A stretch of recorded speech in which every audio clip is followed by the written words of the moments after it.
Can Danny Wolf knock Auburn out of the NCAA tournament in back-to-back years?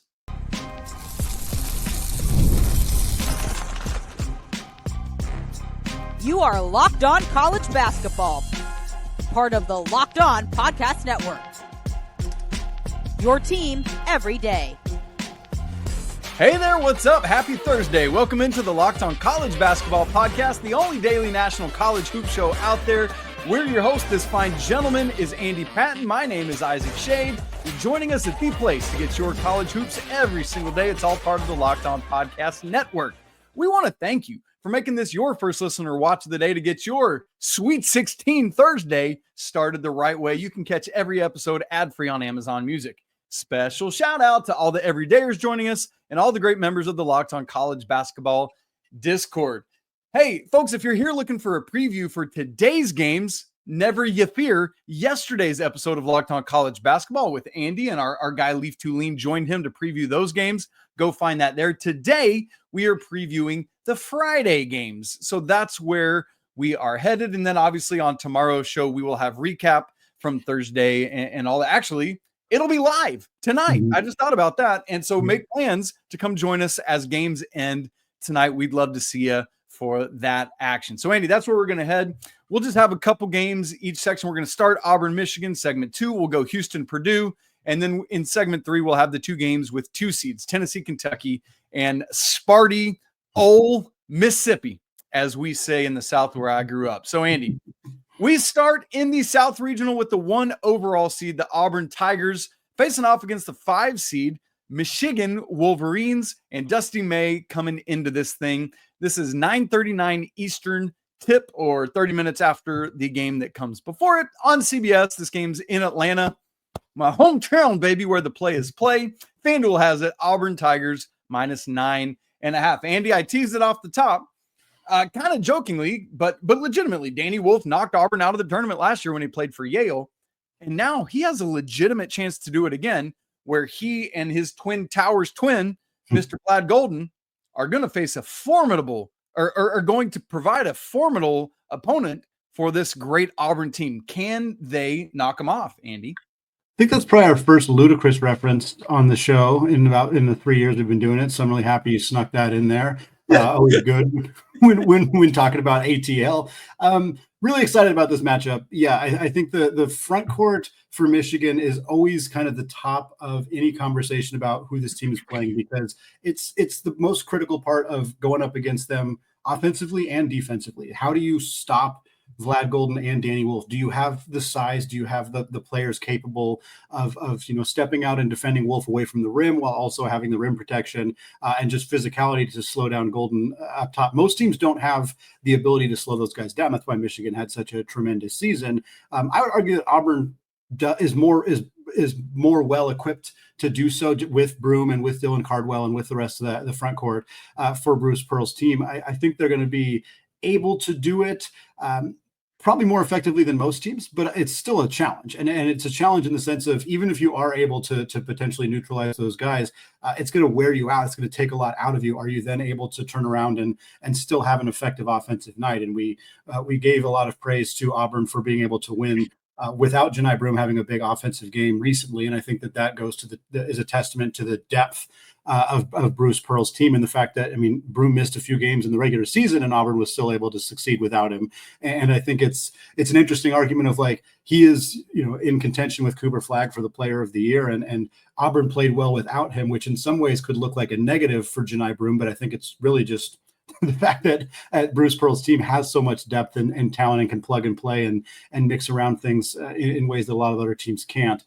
So yeah, I think that Auburn's going to have to figure out a way to keep these two guys neutralized while still getting offensive production out of their front court. But I think the good news for Auburn is they have the better backcourt, and I think that should help them in this game if they are in a position where they maybe don't get to rely on their bigs as much offensively. Andy, I wonder about, because I'm with you. I don't trust Michigan's backcourt. As the Trey Donaldson of it all, who, by the way, played for Auburn last year. We should mention that. And Roddy Gale. There are those things.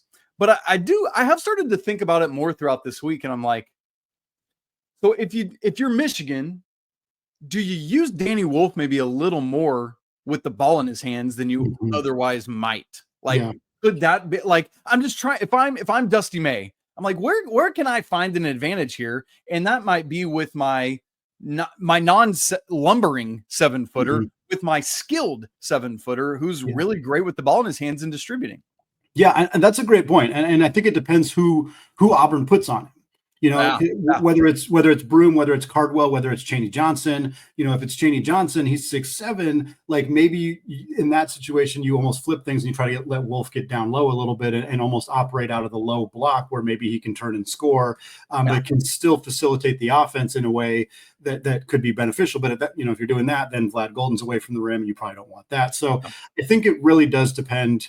I mean, it's going to be a chess match. It's going to be a chess match, and while the guard play is going to obviously be a factor, the chess match is going to be, how does Auburn defend Danny Wolf? How does Michigan use Danny Wolf? Do they they let him operate with the ball in his hands? Because I think that could work in certain matchups and in certain situations. But again, I think it does depend on how they're defending him.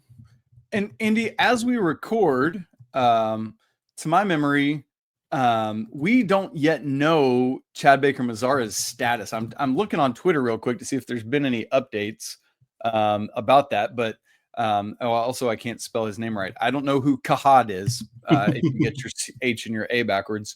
But yeah, I'm curious to see if he's gonna be ready to go. Nothing that I'm seeing, but that's critical. Like, he was in clear and obvious pain the other day.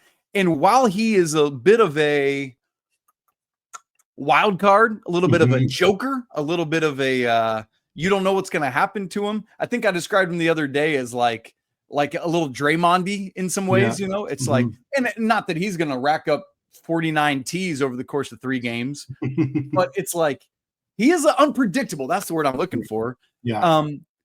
But man, he brings a dynamic to Auburn that I don't know that Michigan has. Maybe Namari Burnett can match up with that a little bit. I'm not sure, but and Mazara's got size on Burnett, but it's just like there's just this X factor that Chad Baker-Mazara brings that I think really sets Auburn apart from Michigan in this game.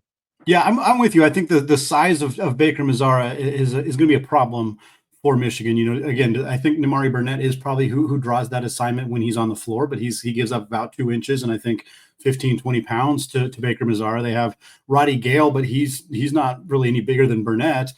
Reuben Jones is smaller. Like, those guys are not players that I think I'd feel super comfortable would be able to handle Baker-Mazara defensively. And then I think, again, Baker-Mazara brings so much offensively for Auburn in the sense of, Michigan's going to have a hard time handling him. So I think that's and even like somebody like Miles Kelly. I mean, Miles Kelly is 6'6". He's bigger than pretty much every one of Michigan's guards too. So we talk about the front court being an advantage or being a matchup problem for Auburn in the sense of handling Michigan's front court. But I think Auburn's backcourt and their size and their length is going to be a potential issue for Michigan as well.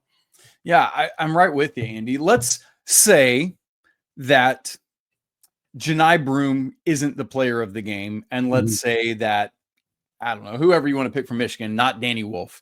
Who do you think is the leading scorer for each team if it's not either of those guys? That's a great question. I think it would, if it's not Danny Wolf, it probably means that they're just pounding the ball down low. So I'd say Vlad Golden.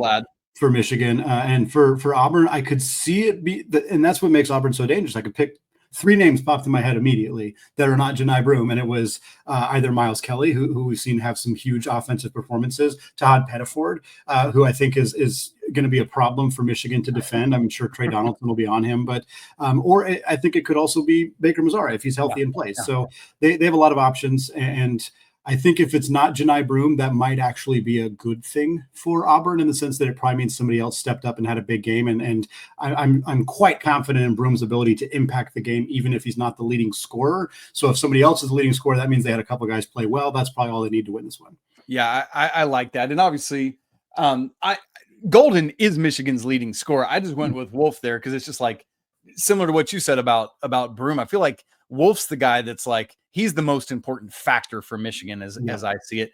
Pettiford was who I was going to go with for me. Like, he just always seems to find his way to step up crazy in moments like this. So Andy, I'd love to see it. Hey, let's make picks and move on. Who you got in this game? Give me Auburn, and it's a 9.5 point spread. Give me Auburn, but I'm not going to take them to cover. I think that it's going to be a close game. I think they're going to win. That line is way too big. What are we talking about? But Auburn wins, Michigan covers. I'm right with you. Well, we're talking about a Big Ten team that's got a chance to maybe pull off an upset over a 1 seed, and we're going to talk about that as well in the second segment as Purdue, the 4 seed, has a chance to take down number 1 seed Houston, see if they can knock off Kelvin Sampson and get back to the Elite 8. We're going to talk about that game coming up here in just a second. But first, folks, you ever check your bank account and wonder, where the heck did all my money go? Between dining out, online shopping, and entertainment, it's pretty easy to lose track. And that's where Monarch Money comes in, your personal CFO, to giving you full visibility and control over your finances. And Monarch Money isn't just a budgeting app, it's a complete financial command center. You can track all your accounts, investments, and spending in one place, so you stop just managing your money and you start building wealth.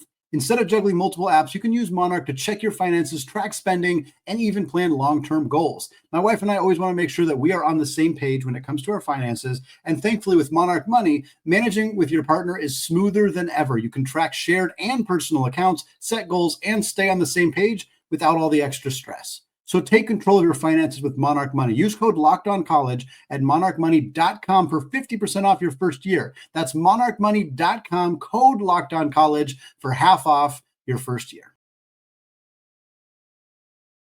All right, let's talk the other matchup here involving a number 1 seed. Kelvin Sampson, Houston Cougars, taking on 4-seeded Matt Painter and the Purdue Boilermakers. This game will be 10:09 Eastern time, or again, it'll be after the Tennessee-Kentucky game, which we'll talk about to close out the show. This game in Indianapolis. This game FanDuel favors Houston by 7.5. And Isaac, looking at this matchup, I think one of the things we've talked about so much with Houston this year is the fact that on paper, their bigs are just, they're not very big. They have a lot of 6'8", 6'9" centers. They don't have a ton of, they don't have those hulking 7-footers, anything like that. And while they've been a dominant physical team, they score around the rim very well. They rebound extremely well. I think there's this kind of concern that eventually the lack of height in the front court could catch up with them. And we saw, a Gonzaga team that has a fair amount of size. They started 2 6'10" guys. And while they were down most of that game, they did make a comeback and come very close to winning, in part because Graham Ike had 23 points in the second half against Houston. So it is possible to have a good offensive game down low. Again, Graham Ike is one of the 5 or 6 best scoring centers in all of college basketball. Fortunately, Purdue has one of those also 5 best scoring centers in college basketball, and Trey Kaufman-Renn. And it feels to me like the matchup with Kaufman-Renn versus Houston's big is probably the most centrally important part of this game in terms of Purdue's chances to pull off an upset here. Andy, in a lot of games, Houston's size concerns would be a thing. Mm-hmm. In this game, they're just not. You know why? Mm-hmm. The tallest starter in this basketball game is Trey Kaufman-Renn for Purdue. Mm-hmm. Sure, he's bigger than the Houston guys, but he's only 6'9" himself. Yeah. There is no starter in this basketball game 6'10" or taller, which is a hilarious difference from the other game we just talked about. Right. When Cam Heide comes in, he's 6'10". Or no, I said Cam Heide, excuse me. Caleb First, when he comes in, he's 6'10". But okay, so what? Houston's used to this. They're used to going against the Dickinsons of the world. I'm not concerned about it. This is kind of fun to me. The fact that literally the tallest player on the floor is going to be 6'9" for a lot of this game. That's a lot of fun. But I think that, you know what that means? Advantage Houston. Yeah. They go against themselves every day. Now, both of these are phenomenal basketball coaches, Andy. Let's not miss that. Kelvin Sampson, Matt Painter, come on. 2 of the very best in the game. Absolutely, hands down.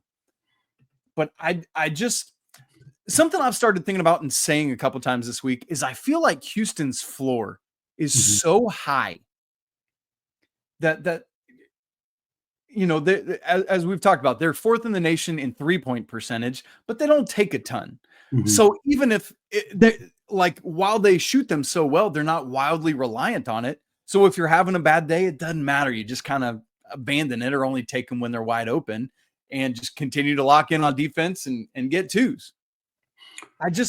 It's going to be really difficult for anyone to knock off this Houston team. And I just don't see Purdue being that team. We've talked about a lot about mostly in previous years. We haven't talked about as much this year, but the Ken Palm data that you need to hit in order to be a national championship caliber program, and you need to be top.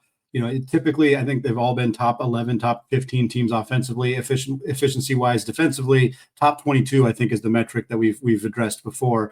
And Purdue is currently 55th in adjusted defensive efficiency. They're just not good enough on that end of the floor. That doesn't mean they won't win this game, although I do think Houston's going to win. But I think that Purdue they're just not a good enough team on that end of the floor. The way that Houston was able to score sometimes at will against Gonzaga, even on tough possessions where LJ Cryer has taken, off the dribble 17-foot two-point shots. And I'm like, Mark Few's saying, hey, that's a shot we live with. But LJ Cryer I don't think he hit the rim in the first half of that game. And it's like, if he's shooting like that, where he's knocking down open threes, he's shooting off the dribble, he's able to score, that's going to be so difficult for Purdue, whether it's Braden Smith on him, whether it's Fletcher Lawyer on him, however they choose to defend somebody like LJ Cryer. And again, it's not just him. Emmanuel Sharp is a great outside shooter and a great scorer. Milos Uzan has really developed well this year. Terrence Arsenault coming off the bench is capable of giving you really good minutes offensively. So I just don't see Purdue being good enough defensively. They certainly don't have the anchor down low that they had the last couple of years in Zach Edey, but it's so much the attention for this game will be on Houston defensively versus Purdue offensively. But frankly, I think it's the other way around. I think Houston's offense is way too good against a mediocre Purdue defense. And I think that's ultimately going to be what wins this game for the Cougs. Andy, that's a great take. I absolutely love that. Here's perhaps my biggest concern for Purdue. Through the first two games of the tournament, Braden Smith, who, by the way, himself is also quite undersized, but it doesn't seem to typically matter, has 11 turnovers, 8 of which were against McNeese, which makes sense. They cause a lot of problems. But as you look at it, you know what Houston's renowned for? Their pressure defense, and not pressure in terms of like they're getting up into you, but just being a tough-nosed defense. Mm-hmm. They're 60th in the nation with 8 steals a game. Yeah. Braden Smith's got to hold on to the basketball or they don't have a prayer in this thing. Mm-hmm. I don't see how Purdue, like to your point, like on the Houston offense, Purdue defensive side of the ball, everything points to Houston. On the Purdue, like TKR is going to get his sometime. Like it's just going to happen. Yeah. But I just don't see Purdue having enough either way to pull this together. And so I just, everything screams Houston to me. We're going to continue to say what is really fun about this game.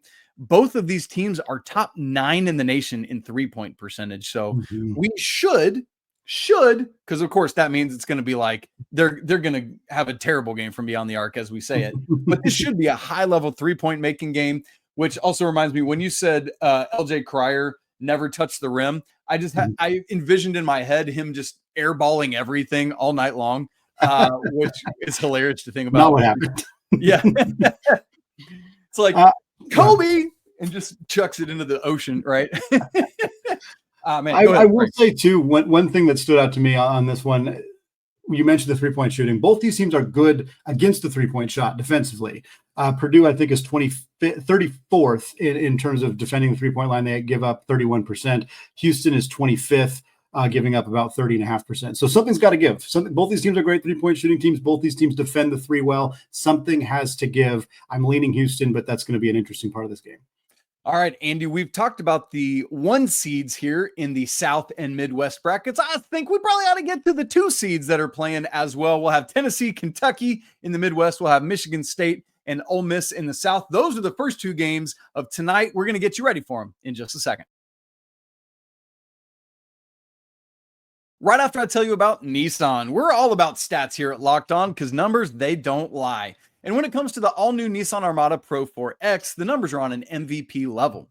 With the ability to tow up to 8,500 pounds, it can quite literally carry the whole team, plus the gear, wherever you need to go. It's powered by a twin-turbo V6 engine, delivering the strength and performance to handle highways, back roads, and everything in between. And with room for up to 8 people, the Armada Pro 4X is built for big crews, big adventures, and even bigger memories.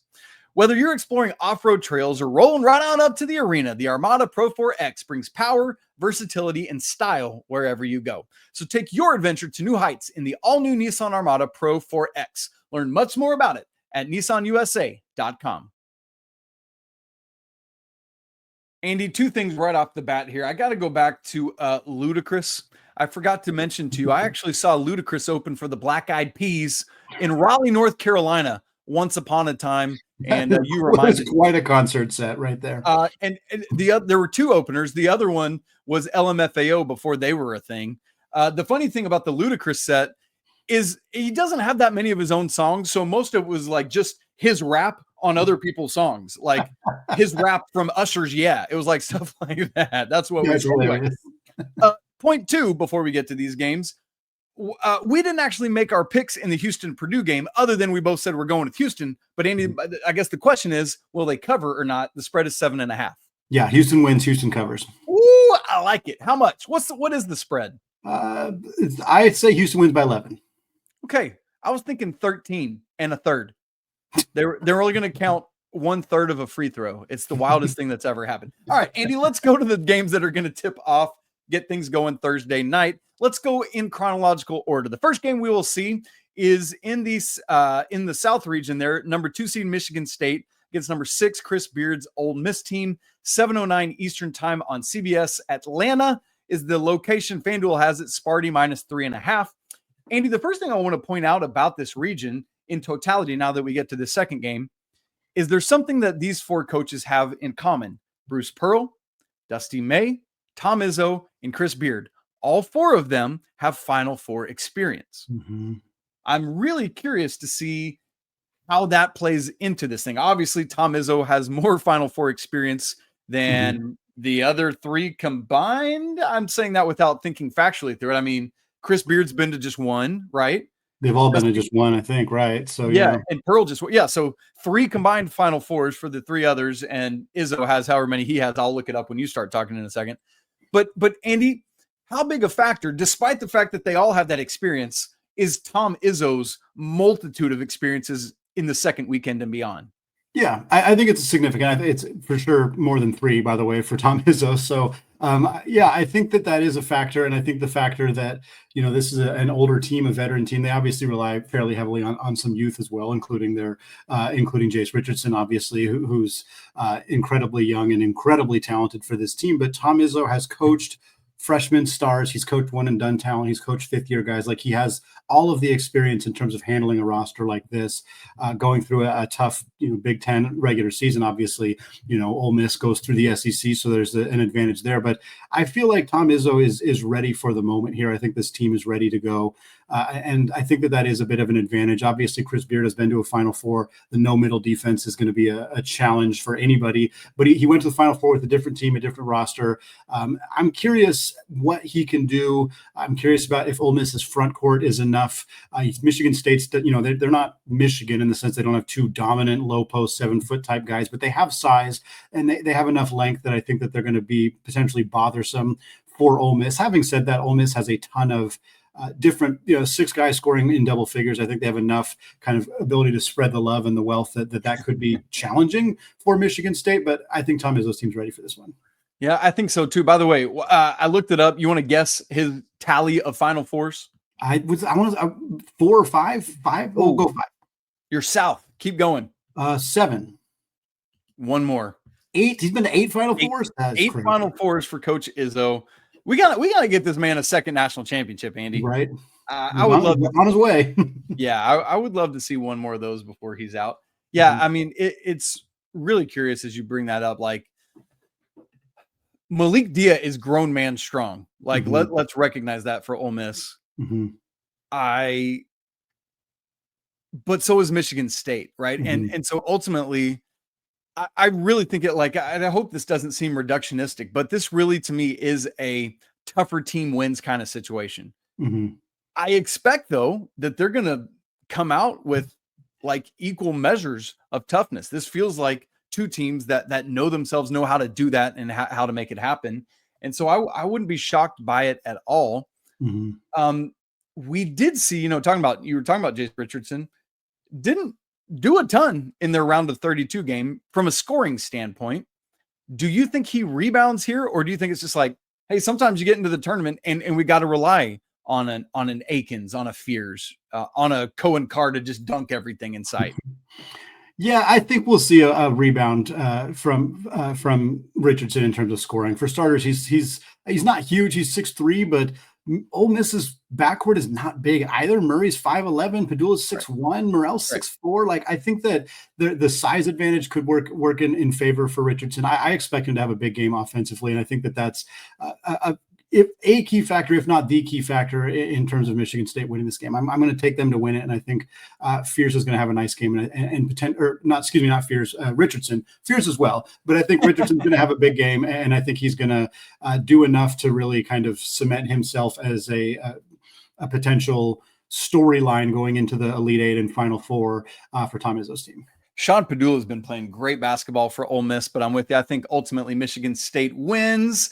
The line is 3.5. I'll say, the Ole Miss is going to cover here. It's going to be a 2-point game. That's what's about to happen. All right, Andy, let's go to the second tip of the night. The number 2 seed Tennessee Volunteers against the 3 seed Kentucky Wild Popes. Andy, 7:30 Eastern on TBS. This is in Indy. FanDuel has it Tennessee -4.5. The big question: can Kentucky sweep this season? I mean, they've already swept the regular season series, but can they make it 3 in a row, or is it that old adage? It's hard to beat a team 3 times in a row, Andy Patton. Yeah, it is hard. It's true. It's tough, but I do think I don't know. I want to say Kentucky. I think they can win this game. Yeah, I'm going to say Kentucky. I'm going to say Kentucky wins, but I'm not super confident. I think it's going to be a really, really fun game. The battle of the defensive-focused point guards, Lamont, Butler, and Zakai Ziegler, is going to be just incredibly fun to watch those two guys go at it. I'm interested. I think Igor Milicic is a huge factor in this game for Tennessee as well. Could be a matchup issue for Kentucky. But the combination of Kentucky's scoring with the way Otega Owe has played lately, their defense with Lamont Butler and with Amari Williams, even a nice performance lately from Andrew Carr. I think Kentucky has enough offensive weapons and enough defense to slow down this Tennessee team and kind of keep them from getting enough momentum to win this one. But gosh, it's going to be a rock fight of all rock fights on Thursday night. Yeah, both of these first 2 games, man, are just knockdown, drag out. Yeah. I'm curious. I love your point there about the defensive elite guards on both sides. We got to make sure Lamont Butler's health is fine. Like, sure. I was shocked he played on Sunday. Mm-hmm. But also I'm curious to see what the defensive assignments are. Like, are they on each other? Is Butler guarding Chaz Lanier and everything he can do? Is Ziegler, is he going to be guarding Owe? Like, are we trying to shut those guys down, or do we let the defensive specialists stay on each other? Like, so those backcourt matchups are really intriguing to me with this as well. And we'll ultimately see there. But, we've been talking about coaches. This is a newer coach against a just grizzled veteran in Rick Barnes. Should be a lot of fun, Andy. I've been on Kentucky all the time. I'm sticking with it. And I think Big Blue Nation outsells Purdue even in Indianapolis. I love it. I'm giving Kentucky too. I think Kentucky wins this one. They obviously, since the spread is Tennessee by 4.5, they obviously cover the spread as well. I think I am with you. I'm interested to see who Lamont Butler guards and kind of how that shakes out. But I think Otega Owe and Amari Williams and Andrew Carr are going to have big games, and I think that's going to be enough for the Vols to win. But Isaac, that is going to wrap it up, or for Kentucky to win. Let's make sure we get that right. For Kentucky to win. Isaac, that is going to wrap it up for us today, though. Really excited about these matchups. Obviously, also excited about the Thursday night matchups as well, and excited for us to go live on Thursday night, recapping all of these games and getting ready for what's going to be a fantastic Elite Eight coming up on Saturday and Sunday as well. But as always, we want to say apologies to the Lawyer family. We did not pick Purdue to win that game. Let's go Wild Popes. We did pick Mark Pope's team to win that one. Cheers to the McBruins, who were eliminated by this Tennessee team earlier in the tournament. And until tonight when we go live, peace out.